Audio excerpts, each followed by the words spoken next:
حضرت سیدہ عائشہ صدیقہ رضی اللہ تعالی عنہ ارشاد فرماتی ہیں کہ شعبان کی 15ویں رات تھی، یعنی شب برات کی رات. فرماتی ہیں شعبان کی 15ویں رات تھی، میں نے اچانک نظر ڈالی تو حضور میرے بستر میں تھے. پھر میری نظر پڑی تو حضور نہیں تھے.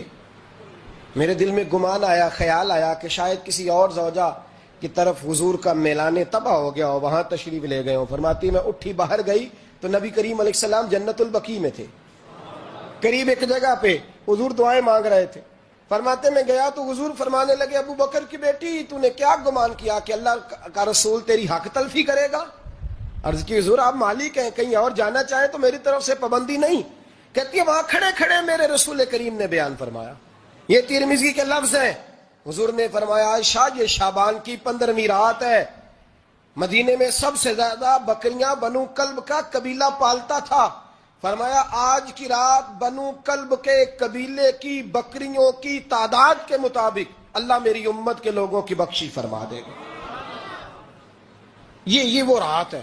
جناب عائشہ صدیقہ رضی اللہ تعالی عنہ نے بات رات کو سنی تنہائی میں نبی پاک سے، رات کو تنہائی میں حضور سے سنی. سویرے جناب عائشہ نے کل امت کو بتائی. اگر یہ بات اہمیت والی نہ ہوتی تو بی بی صاحبہ آگے روایت کرتی، یہ کتابوں میں آتی، یہ لوگوں کو بتاتی. حضرت عائشہ نے روایت کیا اور مولا علی شیر خدا نے تو کھل کے کہا، ابن ماجہ میں حضرت علی سے پیار کرنے والوں کے لیے الگ عنوان. مولا علی نے کھل کے فرمایا شعبان کی 15ویں رات کو رات عبادت کرنا اور سویرے روزہ رکھنا. حضرت علی کے لفظ بائی نہیں سیاستہ میں، رات کو روز عبادت کرنا، دن کو روزہ رکھنا. ویسے تو رب کریم ہر روز تہجد کے وقت پہلے آسمان پر نزول اجلال فرماتا ہے اور لوگوں کو فرماتا ہے کوئی بخشش مانگنے والا؟ اور فرمایا ہر روز تہجد کے وقت یہ اعلان ہوتا ہے، پر شب برات کو نا شروع رات سے یہ اعلان شروع ہو جاتا ہے. ادھر دیکھو میری طرف، مغرب سے اعلان شروع ہو جائے گا. اللہ کرے آپ کو سمجھ آئے، اللہ کرے آپ کو. اور بھائی یہاں باہر لوٹ سیل لگ جائے، یہاں ابھی سیل لگ جائے 5000 والا جوڑا 1500 میں، تو رش ختم ہوگا. اور بھائی اگر یہ لگ جائے، چلو یہ تو دور کی بات ہے نا، ہم تو لنگر والے لوگ ہیں. اگر لنگر کا اعلان ہو جائے یہ بڑا تگڑا ہے، بڑا تگڑا. ہمارے ہاں تو شادی کی روٹی کھلتی ہے تو لوگ آخری روٹی سمجھ کے کھاتے ہیں. تو شاید اللہ ماشاءاللہ یہ آخری ہے، اس کے بعد نہ ملے گی. جب اعلان ہوتا ہے اور دعوت ہوتی ہے کہ کھلا ہے جی کھاؤ، کیا حشر ہوتا ہے، کیا انداز ہے. مولا علی شیر خدا حدیث روایت کرتے ہیں، رنگ کیا ہے. فرمایا باقی راتوں میں نا تھوڑا سا پیکج ہوتا ہے، تھوڑا سا. آخری حصے میں رات کے شب برات کو نا رات چڑھتے ہی اللہ پہلے آسمان پر جو اس کی شان کے لائق ہے نزول جلال فرماتا ہے، اور پہلا جملہ یہ فرماتا ہے کوئی معافی مانگنے والا؟ اللہ کرے آپ کو سمجھ آئے. یعنی معافی دینے والا کہہ رہا ہے چلو آؤ ادھر آؤ ذرا معافی مانگو، میں معاف کرنے آیا ہوں. مانگو معافی. ہے کوئی معافی مانگنے والا؟ معاف کر دیں گے. اور آپ فرماتے ہیں ہے کوئی رزق مانگنے والا؟ وہ جو بڑی درخواستیں دیتے پھرتے ہیں نا مختلف اداروں میں، وہ ایک درخواست نا کل شب برات والی رات بھی دیں. اللہ کرے آپ کو سمجھ آئے. وہ جو کہتے ہیں نا بڑی بڑی کمپنیوں میں نے اپلیکیشن جمع کرائی ہے تو کہیں کام نہیں بن رہا تو نسخہ دے رہا ہوں، ایک اپلیکیشن کل رات بھی جمع کراؤ انشاءاللہ کام بن جائے گا. اور میں نہیں کہہ رہا، مولا علی شیر خدا فرما رہے ہیں، اور وہ خود نہیں فرما رہے، وہ نبی پاک کا فرمان نقل کر رہے ہیں، اور وہ رسول اللہ صلی اللہ علیہ وسلم کی بات نہیں بیان کر رہے. وہ کہتے ہیں رب فرماتا ہے کوئی روزی مانگنے والا؟ سارے سیٹھوں نوابوں جاگیرداروں کے پاس جا جا کے تھک گئے ہو، ایک دن میرے کہنے پر، ایک رات، ایک دیہڑی ذرا شب برات والی لگا کے تو دیکھو. پر شرط یہ ہے کہ یقین کامل ہو، ارادہ یہ مطلب اللہ معاف کرے آپ نے ناراض نہیں ہونا، لیکن وہ ماحول اس طرح کا ہے کہ شب برات کو ایک دو ساتھی کو کہا رات کو عبادت کر کہتے جی وہ تو ٹھیک ہے پر سویرے چھٹی نہیں، کام کرنا ہے. یعنی رب کہہ رہا ہے کہ تو آ جا شب برات کی رات، جو مانگے گا وہ تجھے. لیکن یہ ادھر نہیں توجہ کر رہا، یہ کہتا ہے سویرے 10 بجے دکان نہ کھلی تو مشکل ہو جائے گی، دفتر نہ گیا تو حالات. آپ دیکھیں ذرا، اب جب یقین اس طرح کا ہو تو پھر تو میں ساری زندگی اداروں میں درخواستیں دینی ہیں. پھر آپ جیسا آپ کا مزاج ہوگا، اللہ تعالیٰ تو بندے کے گمان کے قریب ہے. تو میرے رسول پاک علیہ السلام نے ہمیں یہ میسج دیا، پیغام دیا، فرمائے اس رات جو اولاد مانگے گا رب اسے بھی عطا فرمائے گا. اس رات جو اللہ سے بخشش مانگے گا اللہ اسے بھی دے گا. اس رات جو رب کریم سے عزت مانگے گا اللہ اسے بھی عطا کرے گا. شارحین نے لکھا اس رات جو رب سے پردہ پوشی مانگے گا اللہ اسے پردہ پوشی بھی عطا کرے گا. جو جنت کا سوالی ہوگا رب اپنے فضل سے عطا فرمائے گا. کوشش فرمائے. 10 محرم کو ہمارے ہاں لوگ جاتے ہیں قبرستان. وہ کسی حدیث سے ثابت نہیں, میں منع نہیں کر رہا, جائیں 9 محرم کو جائیں, 10 کو جائیں, 11 کو جائیں, 8 کو جائیں, سفر میں جائیں, ربیع الاول میں جائیں, قبرستان میں جب بھی جائیں, منع نہیں ہے. لیکن شب برات والی رات تو خود رسول کریم گئے ہیں نا قبرستان. اب جو بات میں نے سمجھانی ہے اس کو سمجھیں. نبی پاک کی والدہ کا مزار نہیں ہے وہاں جنت البقیع میں. حضور کے کو بھائی بہن, حضور کیا کرنے گئے؟ امت کی بخشش کے لیے گئے. شب برات کی رات لالچی نہ بنے کہ صرف میں نے اپنے لیے روزی مانگنی ہے, کل امت کے لیے مانگے رب کریم سے. مانگے اپنے بھائی کے لیے, مانگے اپنی بہن کے لیے, مانگے اپنے بیٹے کے لیے, مانگے اپنی بیٹی کے لیے, مانگے اللہ کریم سے. یہ مانگنے کی رات ہے. پچھلی راتی رحمت رب دی کرے بلند آوازہ, بخشش منگن وارے کارن کھلا جے دروازہ. آئیں اللہ کی بارگاہ میں اس رات کو کھل کے دعا مانگے. قبرستانوں میں نا کچھ قبریں ایسی ہیں کہ جو بتاتی ہیں کہ سالوں بیت گئے ہیں کوئی آیا نہیں. کچھ قبریں بتاتی ہیں. اور کچھ بڑے قبرستان بڑے شہروں میں ایسے بھی ہیں کہ جن کا گورکن کہتا ہے کہ مجھے کمیٹی نے کہہ دیا ہے جہاں 4-5 سال کوئی نہ آئے وہاں نئی قبر بنا دیا کرو. وہاں نئی قبر بن جاتی ہے معاذ اللہ. او بھائی کچھ ہیں ایسے, کچھ ہیں. یہ جائے نا اکبر بادشاہ یہاں لیٹا ہے لاہور میں, تو شعر لکھا ہوا ہے بر مزارے ماں غریباں نے گلے پروانہ سوزز نے صدائے بلبلے. فارسی کا مقولہ لکھا ہے اس کی قبر پہ, کہتا ہے میں وہ غریب ہوں. اعلیٰ بادشاہ ہے مقبرے میں لیٹا ہے, کہتا ہے میں وہ غریب ہوں کہ نہ یہاں کوئی پروانہ آتا ہے نہ بلبل آ کے گیت گاتی. کوئی آتا ہی نہیں, کوئی فاتحہ نہیں پڑھتا, کوئی فاتحہ نہیں پڑھتا. او بھائی کئی قبریں ایسی ہیں جن پہ سالوں بیت گئے کوئی لوٹا نہیں. اور مشکات میں حدیث ہے میرے نبی کریم علیہ السلام نے فرمایا جو قبر میں ہوتا ہے وہ تو اس آدمی کی طرح ہے جو دریا میں ڈوب رہا ہے اور وہ انتظار کر رہا ہے کہ میرا بیٹا میرے لیے دعا مانگے, میری بیٹی دعا مانگے. پر بیٹے کو تو 27 سال ہو گئے, ملک سے باہر ہے. کاغذ بنے گے تو ابے کی قبر پہ آئے گا نا, اس کے تو کاغذات ہی نہیں مکمل ہو رہے. وہ بیٹے کو تو مشکل ہے بڑی, وہ تو کاغذات نہیں بن رہے. وہ تو دولت کا مطالبہ پورا ہوگا تو جب ہی وہ کام ہوگا نا. انتظار ہو رہا ہے قبروں میں میرا بیٹا دعا کرے, میرا بھائی دعا کرے. اور اگر بچہ دفن ہے تو وہ کہتا ہے میری ماں دعا کرے, میرا باپ دعا کرے. کوشش کریں شب برات بعد از مغرب یہ رواج پیدا کریں. یہ رسول اللہ کا طریقہ ہے صلی اللہ علیہ وسلم. قبرستان میں جائیں اور جا کر کے وہاں اللہ تبارک و تعالیٰ سے دعا مانگیں کہ یا اللہ جو اس قبرستان میں لیٹے ہیں وہ بھی, اور جو آج تک کلمہ پڑھنے والے دنیا سے گئے وہ بھی, اور جو قیامت تک جائیں گے وہ بھی. اے اللہ تو سب کی بخشش فرما دے.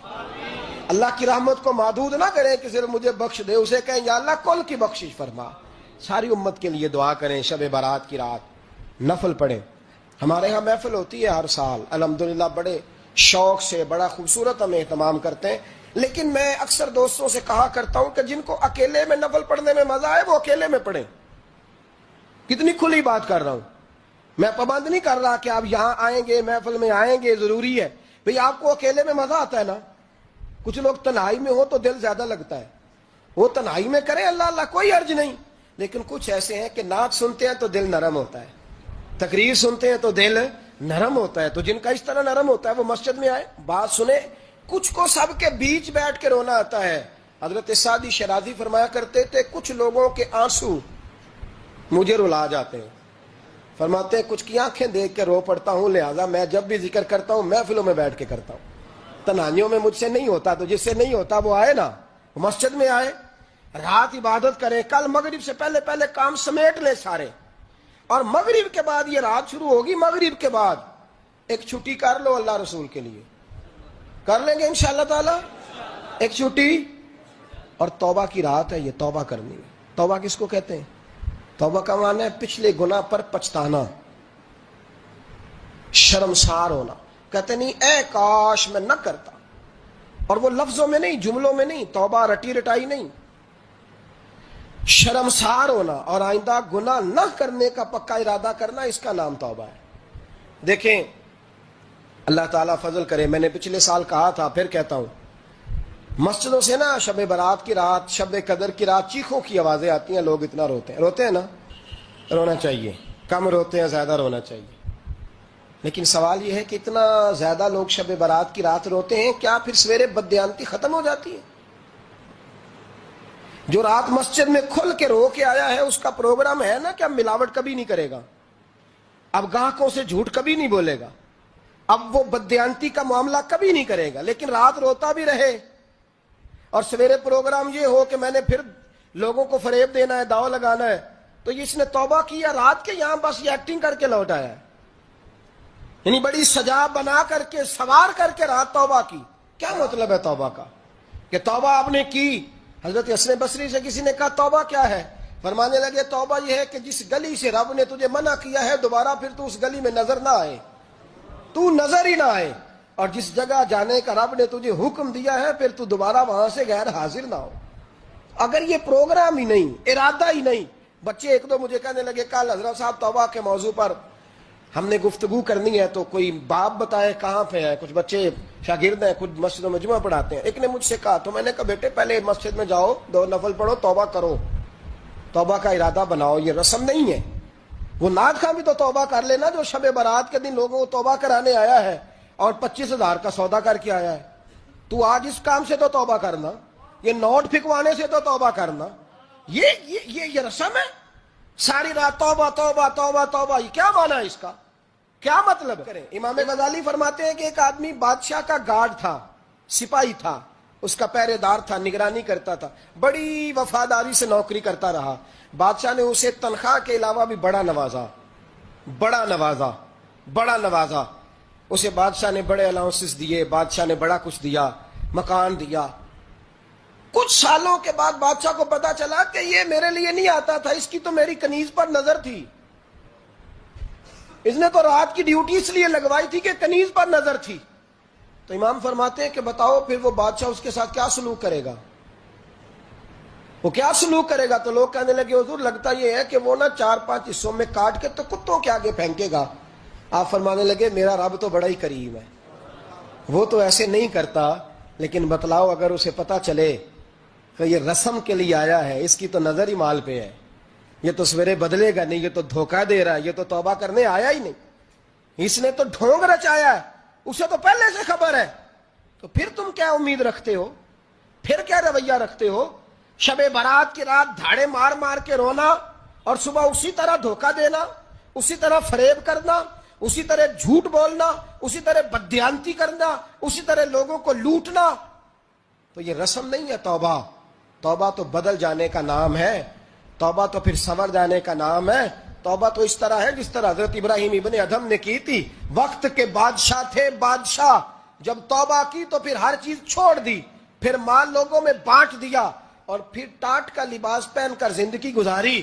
لوگوں نے کہا حضور یہ تبدیلی ہے؟ فرمایا تبدیلی نہیں، یہ میری توبہ ہے، یہ میری توبہ ہے۔ جب توبہ کی تو پھر بدل کے کی، جب توبہ کی تو پھر تبدیل کیا آپ نے۔ یہ کیا توبہ ہوئی؟ ساری رات روتے رہے، سویرے دکان پہ جا کے پھر قسم اٹھائی کہ مجھے تو پڑتا ہی 11,000 کا ہے، یہ توبہ ہے؟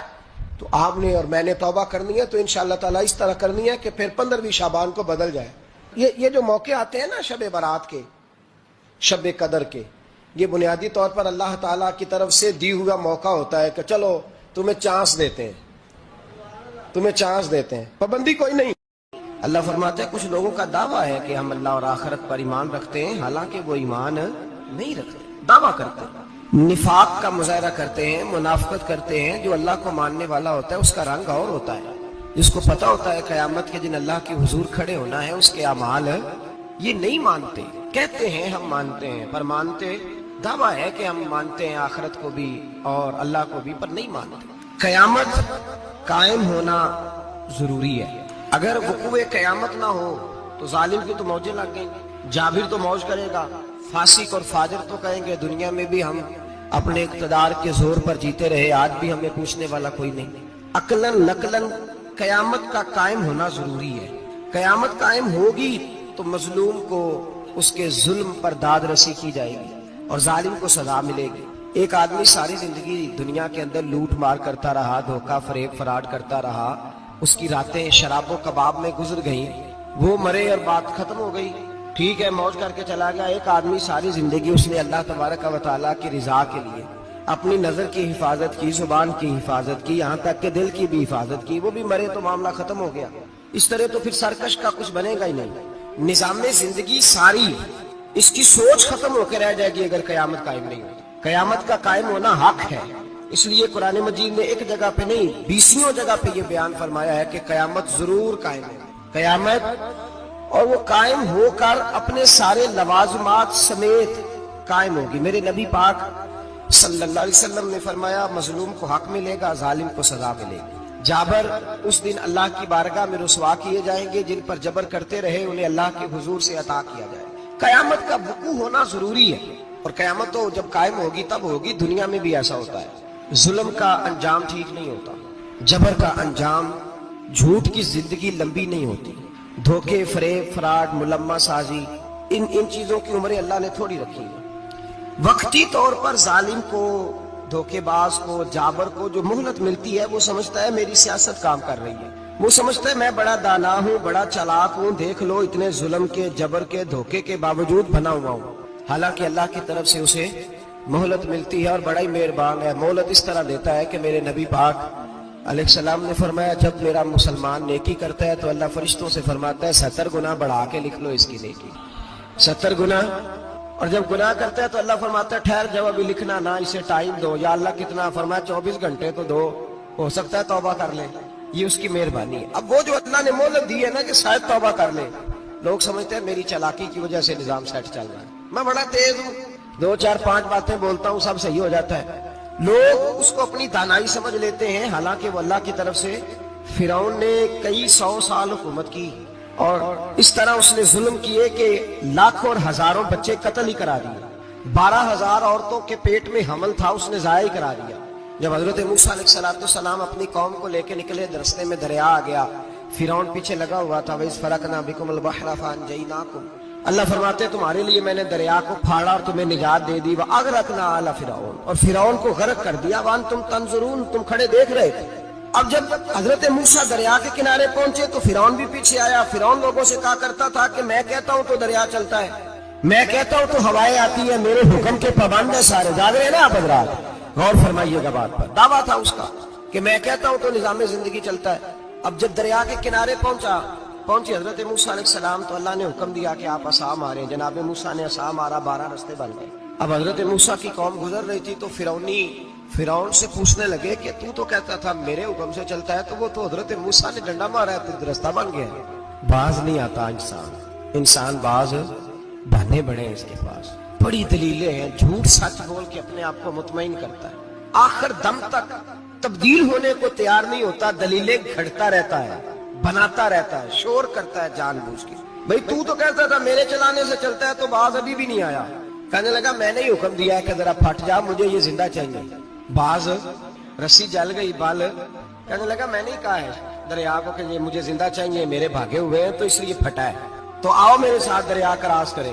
تو پتا تو ان کو بھی تھا نا جتنا تو رب بنا ہوا ہے، پتا تو تھا، سارے جانتے تھے۔ کہنے لگے تو پہلے کراس کر، اگر تو بچ گیا تو ہم بھی پیچھے آتے ہیں۔ اب چاروں ناچار۔ ایک روایت تو یہ ہے کہ یہ جب خدائی کا دعویٰ کرتا تھا نا، تخت پہ بیٹھا ہوتا تھا، تو ایک دن حضرت جبریل آئے اس کے پاس انسانی شکل میں، تو کہنے لگے میں بڑی دور سے آیا ہوں تو ایک مسئلہ پوچھنا تھا۔ کہا پوچھو۔ کہنے لگے ایک غلام تھا کسی بادشاہ کا، تو بادشاہ نے اسے تھوڑی دیر کے لیے ایک علاقے کی سربراہی دے دی۔ کتنی دیر کے لیے ہمیں سربراہیاں ملتی ہیں؟ کیوں جی؟ تھوڑی دیر کے لیے ملتی ہے نا، تھوڑی دیر کے لیے سربراہی دے دی ایک غلام کو۔ ذرا بات کو سمجھیے، حضرت جبریل پوچھتے ہیں، کہتے ہیں سربراہی مل گئی، اب وہ مالک ہی بن کے بیٹھ گیا ہے، وہ بات ہی نہیں سنتا، اس کو تھوڑی دیر کے لیے بنایا تھا، وہ تو خدائی کا دعویٰ کرنے لگا ہے، آپ بتائیں اس کا انجام کیا ہونا چاہیے؟ یہ مسئلہ پوچھنے آیا ہوں۔ تو فرعون کہنے لگا اس کا انجام یہ ہے کہ اسے پانی میں گوتے دے دے کے مار دے۔ انجام کیا ہے؟ بولیے کیا انجام ہے؟ کیا انجام ہے جی؟ پانی میں، اللہ اکبر، اپنی سزا تجویز کر رہا ہے۔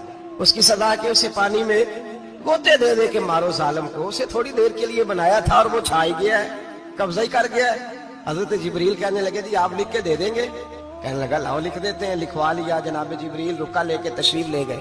اب جب فرعون دریا میں آیا نا تو اللہ نے حکم دیا مل جا. جب دریا ملا چیخنے لگا تو حضرت جبریل آئے, کہنے لگے تیرا ہی فتویٰ ہے, یہ تیری سزا ہی ہے نا, ہم بھی بڑی سزائیں تجویز کرتے ہیں. یہ جھوٹا ہے جی, اس کا تو فلانا علاج ہونا چاہیے, تو اگر تو جھوٹ بولے تو یہ فلانا بڑا جاور ہے جی, اس کے ساتھ اس طرح ہونا چاہیے, تو اگر تو یہ کام کرے تو جو سزا تو لوگوں کے لیے تجویز کر رہا ہے تو اپنے بارے میں بھی سوچ. اب جب ہوتے آئے نا آخری وقت دیکھا وہ فرعون جو کہتا تھا میری مرضی سے دریا چلتا ہے. علامہ صاوی نے تفسیر صاوی میں لکھا ہے تڑپ کے رونے لگا. جب یہ مزاج ہے, ایک دفعہ اوپر آتا ہے آدمی جب دریا میں جاتا ہے, اوپر آیا تو چیخنے او میرے حواریو خدا کا واسطہ مجھے بچاؤ. کہنے لگے تو کہتا تھا میری مرضی سے چلتا ہے. بے بسی ہے, تڑپتا ہے, روتا ہے. وارث شاہ مان کری نہ وارثہ دا, رب بے وارثہ کر کے مار دائی. تڑپ رہا ہے, چلا رہا ہے, کوئی مدد کو نہیں پہنچتا. اب جب آخری ہوتا آیا تو کہنے لگا آمنا برب موسیٰ و ہارون, میں موسیٰ کے رب کو بھی مان گیا, ہارون کے رب کو بھی. اللہ نے فرمایا نہیں, اب تیرا ماننا قابل قبول ہے. اس وقت ماننا تھا جب تجھے مہلت دی تھی, جب تو جوان تھا. بڑھاپا آتا ہے, بیماری آتی ہے, جوان آدمی بیماری کا شکار ہوتا ہے تو کہتا ہے یا اللہ ایک دفعہ صحیح کر دے, میں ساری پڑھا کروں گا. ایک دفعہ ٹھیک کر دے, میں مسجد میں رہوں گا, میں اگلے سال اعتکاف بھی کروں گا, میں ساری تراویحیں پڑھوں گا. تو اس وقت پڑھنی تھی جب تجھے مہلت دی تھی, اس وقت پڑھنا تھا جب اللہ نے تجھے آسانی دی, زندگی دی. اگلا وقت یہ حال ایک کا نہیں ہوا. نمرود کو دیکھ لیں, حضرت ابراہیم علیہ السلام کو کہتا تھا میں رب ہوں. آپ نے فرمایا رب تو وہ ہے جو زندہ کرتا اور مارتا ہے. ایک موت کا قیدی بلایا, کہنے لگا ہاں بھائی کتنے دن رہ گئے تھے پھانسی میں؟ کہنے لگا جی پرسوں ہونی تھی. کہا جا تجھے آزاد کیا, لو میں بھی زندگی دیتا ہوں. ایک بے گناہ آدمی کو پکڑ کے قتل کر دیا, کہتا میں بھی مارتا ہوں. حضرت ابراہیم علیہ السلام کہنے لگے تو بیوقوف جیسی دلیلیں دے رہا ہے, چل اس طرح کر, میرا رب سورج مشرق سے نکالتا ہے, تو اگر رب ہے تو مغرب سے نکال کے دکھا. اب دلیل کا جواب کوئی نہیں تھا تو کہنے لگا پکڑو اور آگ میں ڈال دو. اللہ کے نبی کو آگ میں ڈالنے والا. یہاں ایک مچھر بیٹھا ہے, 400 سال حکومت کی اور خدائی کا دعویٰ کیا. یہاں مچھر بیٹھا تھا, چھینک آئی تو مچھر اندر چلا گیا. پہلے دربار کا ادب یہ تھا کہ جو آئے سجدہ کرے.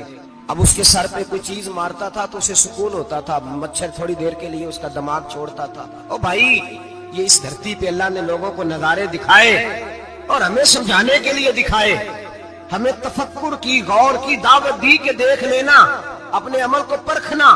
تمہارے عمل حضرت موسیٰ کے فرما برداروں جیسے ہیں, جناب ابراہیم کے فرما برداروں جیسے ہیں, یا بن کے بیٹھ گئے ہو؟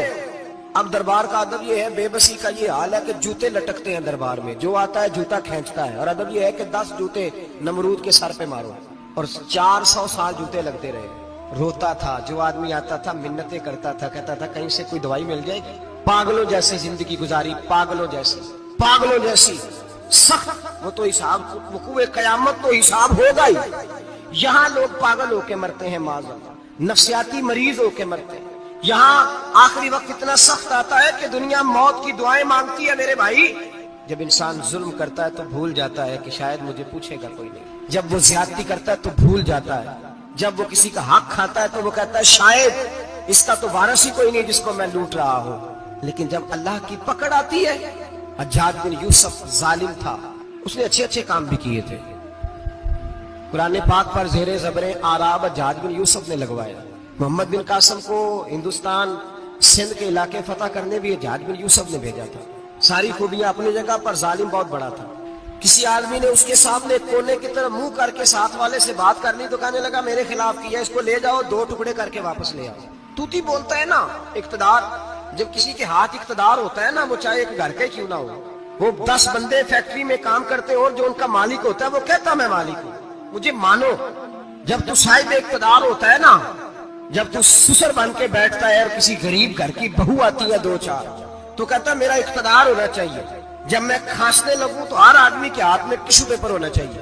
جب میں بولنے لگوں تو بندھے ہوئے ہاتھوں سے ہر آدمی جی کرتا ہوا کھڑا ہونا چاہیے. جس آدمی کا, اور یہ کام بہو بھی کرتی ہے کئی دفعہ, وہ بھی کہتی ہے کہ تمہیں پتہ نہیں میں کتنا لمبا چوڑا جہیز لے کے آئی ہوں.